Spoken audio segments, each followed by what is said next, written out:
Datin Seri, how do you feel about campaigning for Patla? Actually, I'm enjoying it. Enjoying it in the sense that I'm a city person, born and lived there, brought up there. So life in the city is so different. So I enjoy the faces I see, the friendliness I meet. I enjoy the scenes in the kampongs, and when we go to the Chinese community, it's different.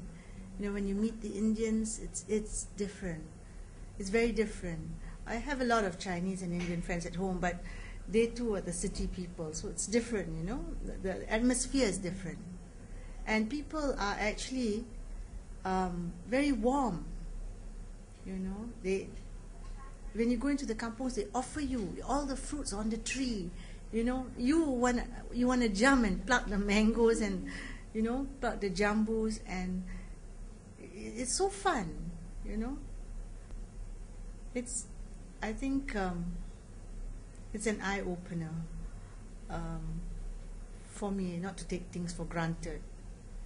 When you see the way they live, the simple life that they have, there's a lot of adrenaline when you go around and you hear them shouting hidup BN, hidup Patla, the semangat, it's amazing because there's so much of a current running through, so you don't feel tired and you can go on.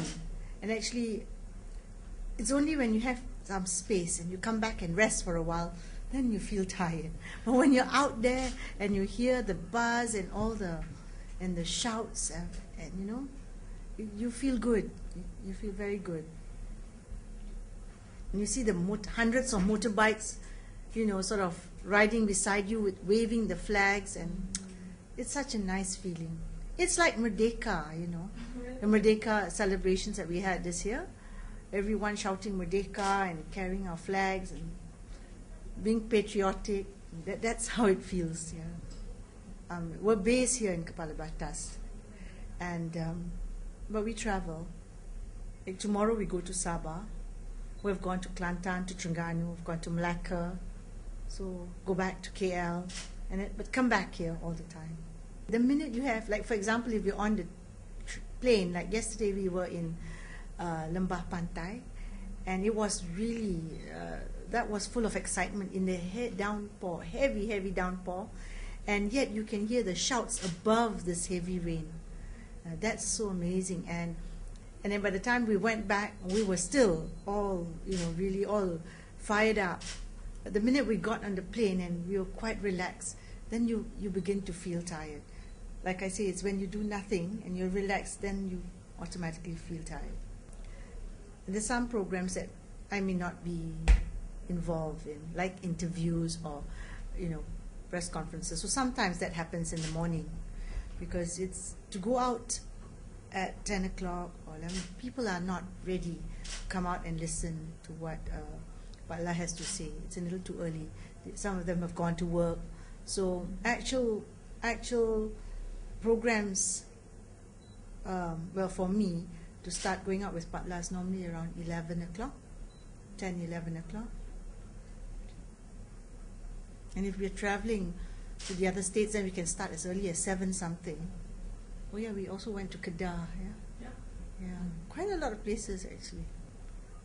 Everyone's different, everyone's got different kind of situations. Terengganu was very exciting. Terengganu, when the youth, they have a lot of energy and fire in them. So when they shout their slogans like Gelombang Biru and things like that, you really feel it. Everybody came out. I think that was one of the biggest crowds in Terengganu, where everyone came out, and you were, actually facing the sea, and the breeze and the crowd and the strong winds, because it was threatening to rain, but it didn't deter the people. That's what amazed me, Kelantan was again a different kind of a crowd, a different kind of a feel, but it was good. Wasn't too bad. Yesterday, Lembah Pantai, that was amazing, you know. In Kepala Batas itself, the nomination day was very exciting. That was very exciting when we had to walk, you know, and all the way they were singing, you know, that was very exciting. So actually it's hard to pinpoint which one is the best. I hope the result would be the best. Actually, he's not a difficult person to look after or to care for. But in times like this, wherever we go, there's a lot of food. You know, every event, there's a meal. You know, so we just have to look out for each other. And his voice, you know, he talks, I don't know, sometimes 5, 6 speeches a day. So I just make sure he has plenty of water and, you know, to keep off the oily stuff.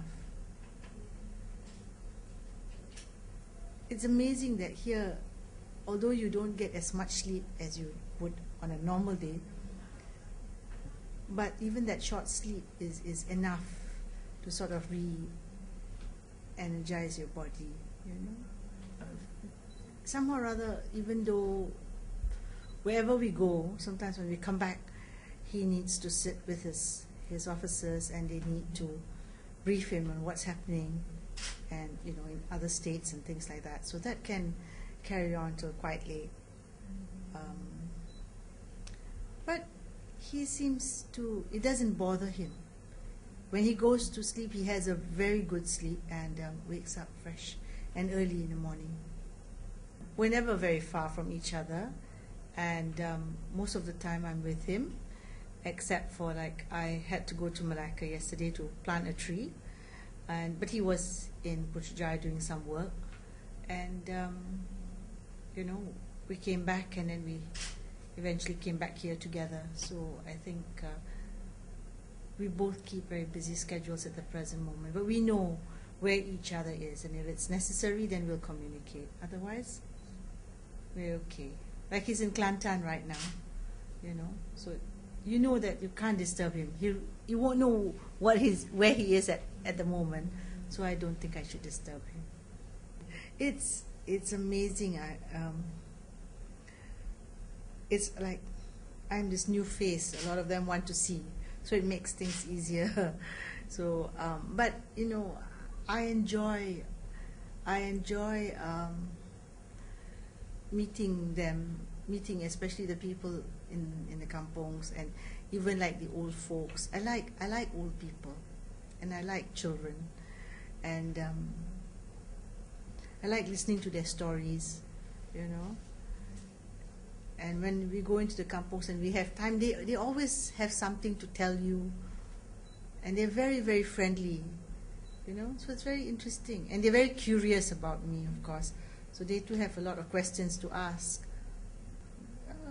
They probably want to know. They probably ask me, you know, like, am I okay? You know, they're curious. They will most of the time they will sort of stare at me and watch me what I do, and then they will then start talking to me, you know. And then when they find out that I'm really like just one of them, you know, then it's easier to I like their food, you know, especially when they cook the kampung food, you know, it's really very nice. And so they're amazed that I actually enjoy the food. Then they will realize I'm very Malaysian, and you know.